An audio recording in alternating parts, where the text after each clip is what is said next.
আজিৰ আমাৰ বিষয়টো হৈছে এইমছ অফ টিচিং মেথমেটিক্স গণিত শিক্ষণৰ লক্ষ্য। আমি যদি চাব যাওঁ তেনে দেখিম যে প্ৰতিটো বিষয় কিছুমান লক্ষ্য আৰু উদ্দেশ্য আগত ৰাখি পিনি শিকোৱা হয়। পাঠ্যক্ৰমত থকা প্ৰতিটো বিষয়ৰে কিছুমান লক্ষ্য থাকে, কিছুমান উদ্দেশ্য থাকে, আৰু এই লক্ষ্য আৰু উদ্দেশ্যবোৰেই হৈছে শিক্ষাদানৰ মূল চালক।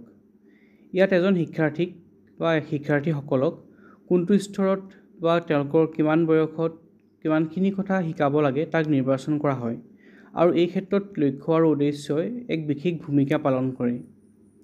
কোনো এটা বিষয়ত থকা লক্ষ্যৰ ক্ষেত্ৰত কেইবাটাও উদ্দেশ্য থাকিব পাৰে, আৰু এই উদ্দেশ্যবোৰ প্ৰতিফলিত হ'লেহে বিষয়টোত বা আমাৰ বিষয়টোৰ লক্ষ্যটোত উপনীত হোৱা বুলি ক'ব পাৰি।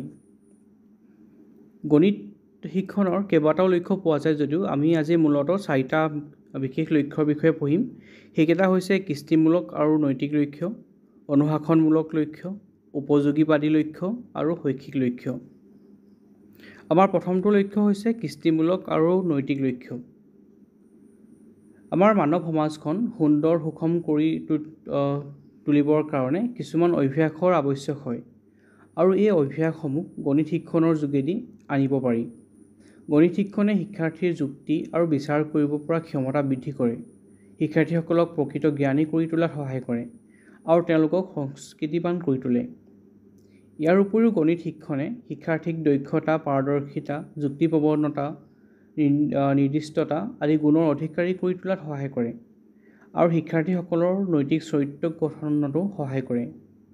যেতিয়া এজন ব্যক্তি গাণিতিক চিন্তাধাৰাৰে প্ৰভাৱিত হয়, তেতিয়া তেওঁ কোনটো বস্তু ভাল, কোনটো বস্তু বেয়া, কোনটো সঁচা, কোনটো মিছা, এই সকলোবিলাক বাছনিকৰণৰ ক্ষেত্ৰতো তেওঁ দক্ষতা আহৰণ কৰে। ইয়াৰ পাছৰ আমাৰ লক্ষ্যটো হৈছে অনুশাসনমূলক লক্ষ্য। শিক্ষাৰ লক্ষ্য হৈছে সমাজৰ বিশৃংখলতাসমূহ আঁতৰাই এক নিয়ন্ত্ৰিত অৱস্থা অনা, যাতে আমাৰ সমাজখনে বিকাশৰ পথত আগবাঢ়ি যাব পাৰে। গণিত শিক্ষণৰ দ্বাৰা আমাৰ ব্যক্তিসকলৰ সৰলতা, শুদ্ধতা, নিয়মানুৱৰ্তিতা, যুক্তিযুক্ততা আদি যিবোৰ গুণ আছে, সেই গুণবিলাকৰ ওপৰত প্ৰভাৱ পেলাব পৰা যায়। গতিকে গণিত যদি ভালদৰে শিকা হয় বা শিকোৱা হয়, তেতিয়া ই শৃংখলাত্মক লক্ষ্যত উপনীত হোৱাত সহায় কৰে। ইয়াৰ পাছৰটো হৈছে উপযোগীবাদী লক্ষ্য। গণিত শিক্ষণৰ যোগেদি যুক্তি আৰু চিন্তাৰ ভেটি সুদৃঢ় কৰিব পাৰি। সমাজৰ সৰ্বাংগীন উন্নতিৰ কাৰণে আমাৰ বৰ্তমান সময়ছোৱাত বিজ্ঞান আৰু কাৰিকৰী দিশটো অতি প্ৰয়োজনীয়, আৰু এই বিজ্ঞান আৰু কাৰিকৰী দিশত গণিতৰ প্ৰয়োগো ঠিক সেইদৰেই বিশেষভাৱে প্ৰয়োজনীয়। ইয়াৰ উপৰি যদি আমি চাব যাওঁ, বিজ্ঞানৰ উপৰিও সমাজ বিজ্ঞান, জীৱবিজ্ঞান, পৰিৱেশ, প্ৰকৃতি এই সকলোবিলাকৰ ক্ষেত্ৰত, আনকি সুকুমাৰ কলাৰ ক্ষেত্ৰতো গণিতৰ প্ৰয়োগ হোৱা দেখা যায়। ব্যৱসায় বাণিজ্যৰ পৰা আৰম্ভ কৰি দৈনন্দিন জীৱনৰ প্ৰতিটো ক্ষেত্ৰতেই গণিতৰ ব্যৱহাৰ হোৱা দেখা যায়।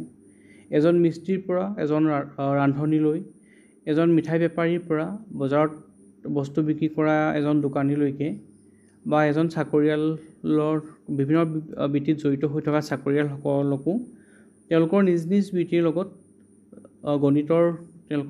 বৃত্তিত গণিত প্ৰয়োগ কৰিবলগীয়া হয় তেওঁলোকে, আৰু সেইকাৰণে কোৱা হয় যে গণিত শিক্ষণ আমাৰ উপযোগীবাদী বা আমাৰ বৃত্তিমূলক লক্ষ্যৰ দ্বাৰাও প্ৰভাৱিত হয়। ইয়াৰ পাছৰটো হৈছে শৈক্ষিক লক্ষ্য। এই শৈক্ষিক লক্ষ্যবিলাকক দুটা ভাগত ভাগ কৰিব পাৰি। এটা হৈছে স্বনিৰ্ভৰশীল শৈক্ষিক লক্ষ্য, আৰু আনটো হৈছে সহ-বৈষয়িক লক্ষ্য।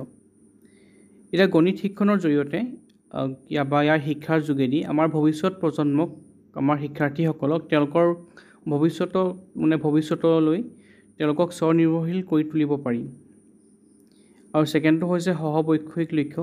যিহেতু গণিতৰ আন বিষয়সমূহৰ লগত বিশেষভাৱে সম্পৰ্ক থাকে, বা গণিত বিষয়টো আন বিষয়বোৰতো গণিত বিষয়ৰ প্ৰয়োজনীয়তা থাকে, গতিকে এই লক্ষ্যটোৰ যোগেদি গণিতৰ আন বিষয়সমূহৰ লগত সম্পৰ্ক স্থাপন কৰাটো হৈছে আন এটা লক্ষ্য। গতিকে এইকেইটাই আছিলে আমাৰ গণিত শিক্ষণৰ কাৰণে যিকেইটা লক্ষ্য লোৱা হয় তাৰ মূল লক্ষ্যকেইটা। ইয়াৰ বাহিৰেও আন বহুতো লক্ষ্য আছে, আপোনালোকে যদি চাব বিচাৰে তেন্তে চাব পাৰে, কিন্তু মূলতঃ আমি এই 4টা লক্ষ্যকে আমি বিশেষভাৱে ফ'ল' কৰোঁ।